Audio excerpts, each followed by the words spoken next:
In this video, we will use our whip stitch to attach the body front and body back pieces.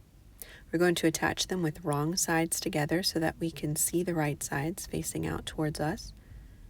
And you can see that we've already attached our tummy piece and our tail piece. Now to begin, we're going to start in one of the bottom corners, and we'll begin with our needle between the two pieces of fabric so that we can pull our knot through and hide it between the two layers of fabric. And I want to start right down at that corner so that it's securely attached right to the corner there. And I'm just going to use a whip stitch to continue around the body pieces to attach the pieces together. And as you can see, that white line of stitches gives you a nice guideline to work with as you are making your whip stitches to help you make consistently spaced stitches. One of the hard things about learning how to do a whip stitch is learning how to keep the stitches both evenly spaced from each other and also an even distance from the outside edge of the fabric. I have another video on my channel of just how to do the whip stitch that you can check out if you'd like some more instruction there. We'll just continue along the outer edge,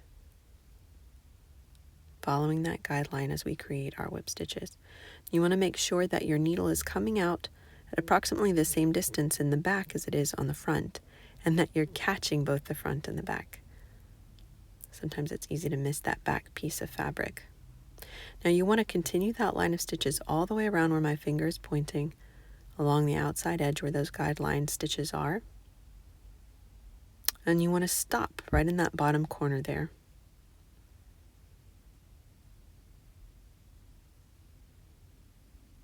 So now I've reached a good point to show how I deal with this little corner here, because that could be a little tricky.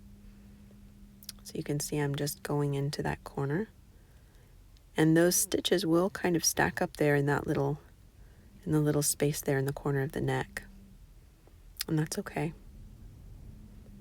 Just continue following that line around.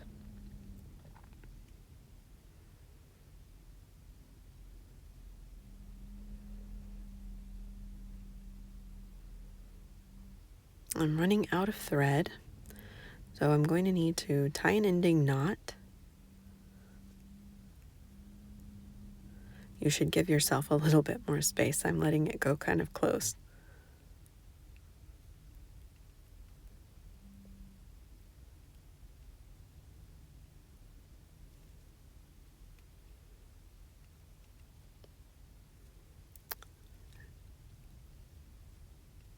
You might want to leave yourself more thread. It was a little tricky to tie that knot.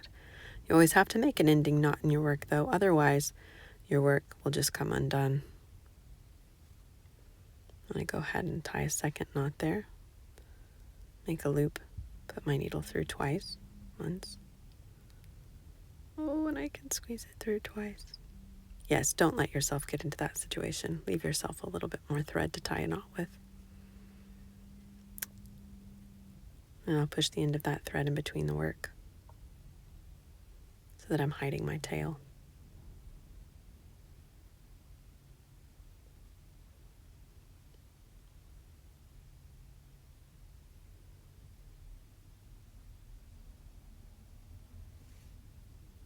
Now I'm going to rethread my needle. In this video, I'm using a double-threaded needle.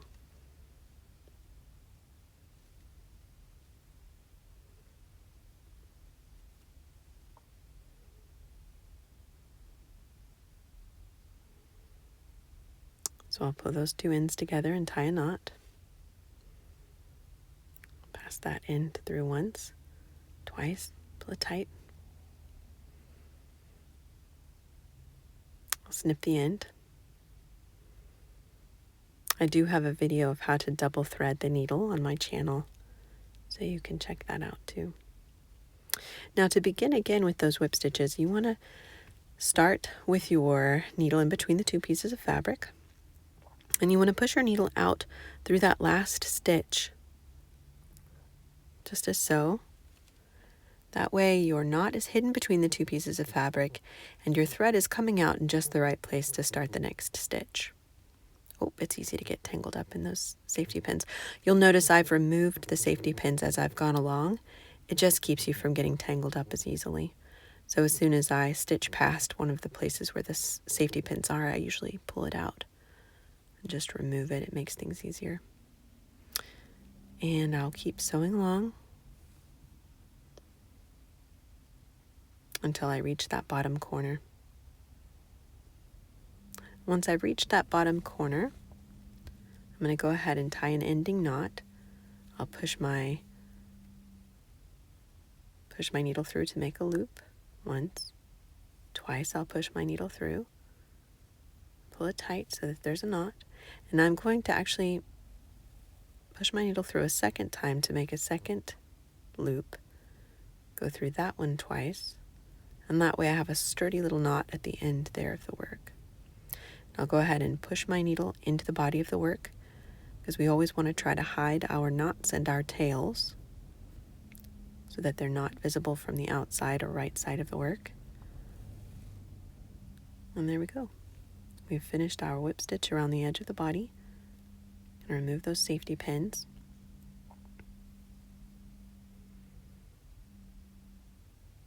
And you're finished with that step.